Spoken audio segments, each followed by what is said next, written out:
Do you ever feel like you're moving through life with an invisible anchor dragging behind you? You push for that promotion, you build relationships, you set goals, but there's always an unseen, persistent weight holding you back, pulling you into the same familiar, exhausting patterns. You might find yourself reacting to situations in ways that surprise even you. A flash of unexplainable anger, a wave of anxiety that comes from nowhere, a habit of self-sabotage that kicks in right when you're on the verge of success. You see these cycles, you feel their exhausting weight, and you ask yourself, why does this keep happening? What if the source of these patterns isn't in your current circumstances, but in a past you can't consciously remember? What if the anchor holding you back is tied to a version of yourself still living deep within your psyche, in a place you rarely visit? To find this place, we need a guide. And for this particular expedition, we're turning to the original psychological archaeologist, the first doctor of the mind, who insisted that our deepest wounds and greatest secrets are buried within us, waiting to be unearthed. That guide is Sigmund Freud. While his name might conjure images of leather couches and complex, controversial theories, his foundational gift to us is a practical, revolutionary idea. Our present is perpetually shaped by our past, and our dreams are the most direct path to understanding that past. For our purposes, think of Freud as a specialist, a doctor whose primary diagnostic tool is the dream. He teaches us that by analyzing our dreams, we can identify the hidden wounds in our personal history that are causing symptoms in the present. This is the first essential step in the profound work of cleaning up the past so we can finally live freely. Before we can read the messages from our dreams, we need to understand the map of the mind they come from. Freud's most enduring model of the psyche is that of an iceberg. The small tip of the iceberg we see above the water is our conscious mind. This is your everyday awareness. It's the voice in your head reading these words, the part of you that makes plans, solves problems, and interacts with the world. It's the neat, well-lit living room of our mental house. But the real power and mass of the iceberg lie hidden beneath the water. This vast, submerged portion is our unconscious mind. This is the deep, dark, and powerful reservoir of everything that is not in our immediate awareness. It holds a lifetime of feelings, thoughts, urges, and memories. To continue the house metaphor, the unconscious is the basement.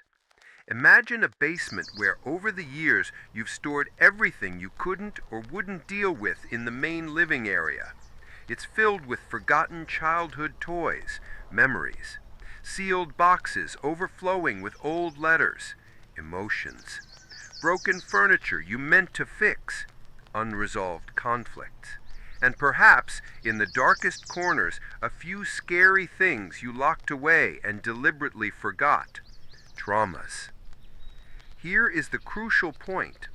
Even though you may never consciously go down into that basement, its contents affect the entire house. A musty smell from below, a lingering sadness, can permeate the living room. A faulty foundation, an early sense of insecurity, can cause cracks to appear in the upstairs walls. The unconscious, Freud insisted, is not dormant. It is a dynamic, active force that powerfully influences our conscious thoughts, feelings, and behaviors, all without our permission or awareness. So how do we access this locked basement? According to Freud, there is one key, one time when the door to this hidden realm creaks open each night. That door is the dream. Dreams are the bridge, the nightly coded dispatches from the basement, allowing its contents to slip out, disguised and symbolic, into the theater of our sleeping mind. When a message emerges from the unconscious, it doesn't arrive as a clear, straightforward letter. It comes in code.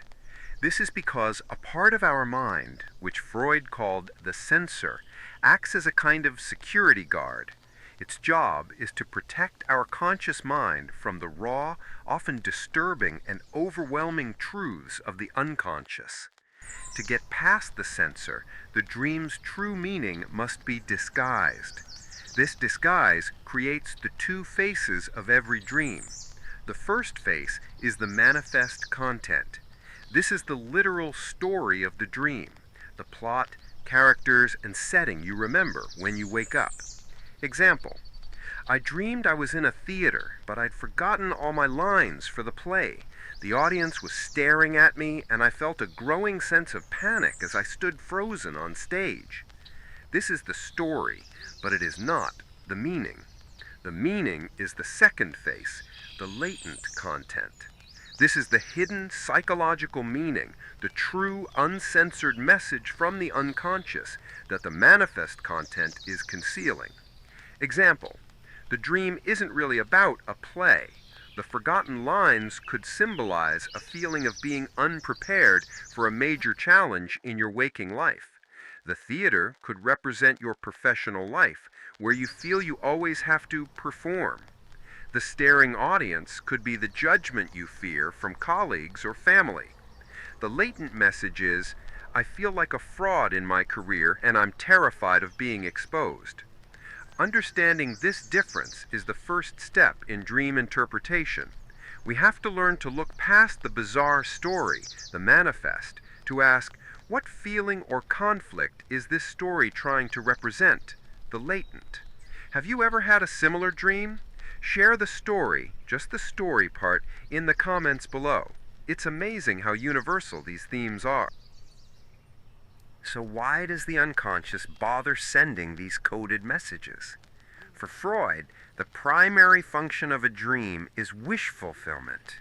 At its core, every dream is an attempt by our psyche to satisfy an impulse, desire, or need that was not met or could not be expressed in waking life. Sometimes this is very simple. But the wishes that truly reveal the secrets of our psyche are far more complex and hidden.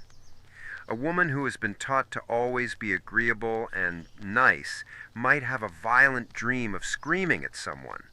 Consciously, this is horrifying, but from a Freudian perspective, the dream is fulfilling a deeply suppressed wish, the wish to express anger, to have boundaries, to say no.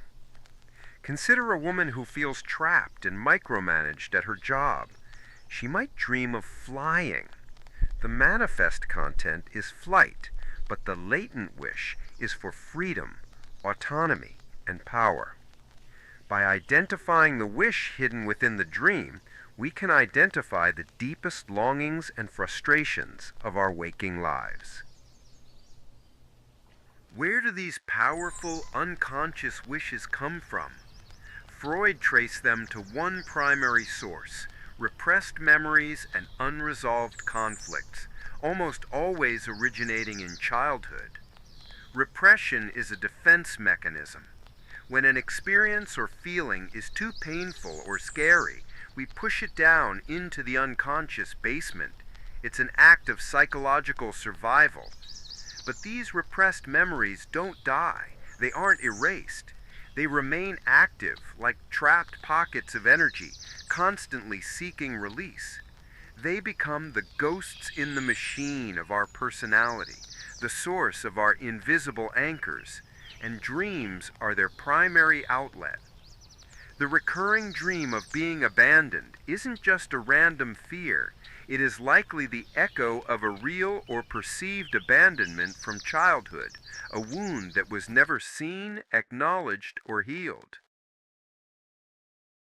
The entire goal of Freudian psychoanalysis is to make the unconscious conscious. You can't heal a wound you can't see. By bringing these repressed memories and conflicts into the light of awareness, we strip them of their mysterious power.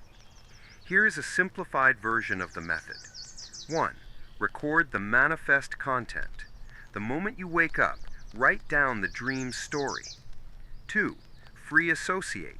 Take a key element from the dream and let your mind wander freely, noting whatever comes to mind in connection with that element. 3. Uncover the latent content. As you free associate, you'll begin to make connections between the symbolic dream image and your real-life experiences, memories, and feelings.